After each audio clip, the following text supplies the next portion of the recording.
Hi friends, welcome to my channel. ఈరోజు లంచ్లోకి ఒక రెసిపీతో మేము ముందుకు వచ్చాను. అదేంటంటే పెసరపప్పు చారు. దానికి కావాల్సినటువంటి పదార్థాలు, నేనైతే ఒక హాఫ్ కప్పు పెసరపప్పు తీసుకున్నాను. ఇలా పొడుగ్గా కట్ చేసినటువంటి ఆనియన్స్, తర్వాత పొడుగ్గా చీల్చుకున్నటువంటి పచ్చిమిర్చి, టమాటా, కరివేపాకు, కొత్తిమీర.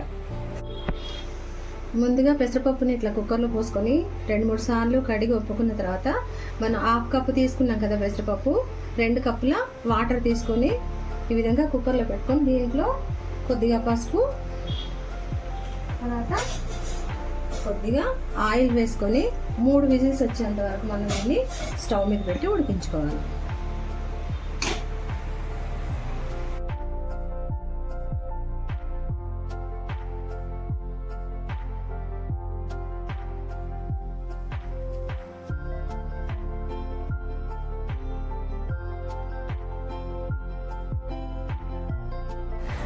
మూడు విజిల్స్ అయితే వచ్చాయి. ఇప్పుడు మనం కుక్కర్ మూత తీసి చూద్దాం. ఇప్పుడు ఈ పప్పు అంతా కూడా మెత్తగా ఉడికిపోయింది. ఈ విధంగా మనం 1 గంట తీసుకొని ఈ విధంగా ఎంపుతూ ఉండాలి. స్టవ్ ఆన్ చేసి మనం ఇందాక కట్ చేసి పెట్టుకున్నటువంటి ఆనియన్ ముక్కలు, తర్వాత పచ్చిమిర్చి, కరివేపాకు, టమాటా ముక్కలు ఇవన్నీ కూడా వేసి బాగా కలుపుకోవాలి.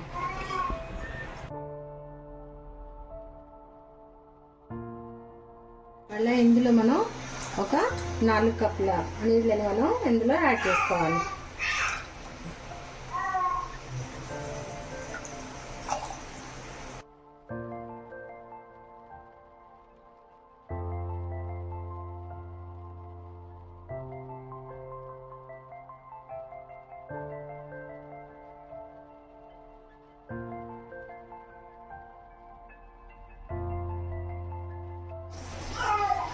ఇందులోనే మనం రుచికి సరిపడినంత ఉప్పును కూడా వేసుకోవచ్చు.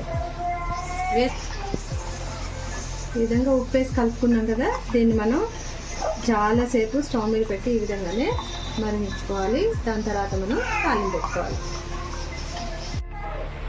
ఇప్పుడు ఇందులో వేసినటువంటి టమాటా ముక్కలు, ఆనియన్ అన్నీ కూడా బాగా ఉడికిపోయాయి. అయితే మీరు అనుకోవచ్చు ముందే పప్పులోనే ఉల్లిగడ్డలు అవి వేయచ్చని, కాకపోతే అవన్నీ చాలా పేస్ట్ లాగా అయిపోతాయి. ఇట్లయితే మనకు కొంచెం పండు కిందికి తగులుతూ ఉంటాయి. ఇప్పుడు స్టవ్ ఆఫ్ చేసుకొని మనం పోపు పెట్టుకుందాం. స్టవ్ ఆన్ చేసుకొని పోపు గట్టు పెట్టుకొని దానిలో ఆయిల్ వేసుకొని హీట్ చేసుకున్నాను. ముందుగా వెల్లిపాయలు, తర్వాత కొన్ని పోపు గింజలు,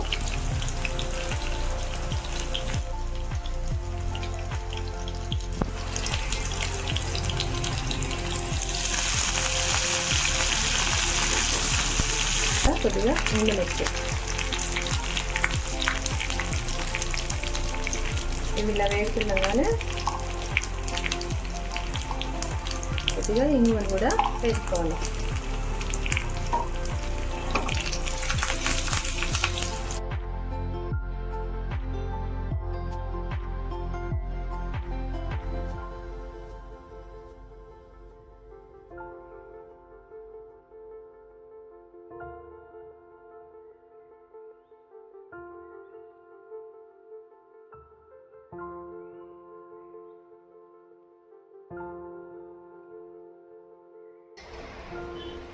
కొద్దిగా నిమ్మరసాన్ని కూడా యాడ్ చేసుకుందాం. ఇష్టం ఉన్న వాళ్ళు చింతపండు రసం కూడా వేసుకోవచ్చు. నేనైతే నిమ్మకాయ రసాన్ని వాడుతున్నాను. పై నుంచి కొద్దిగా కొత్తిమీర. ఇంతే అండి, పెసరపప్పు చారు రెడీ అయింది. మీరు కూడా మీ ఇంట్లో ట్రై చేయండి.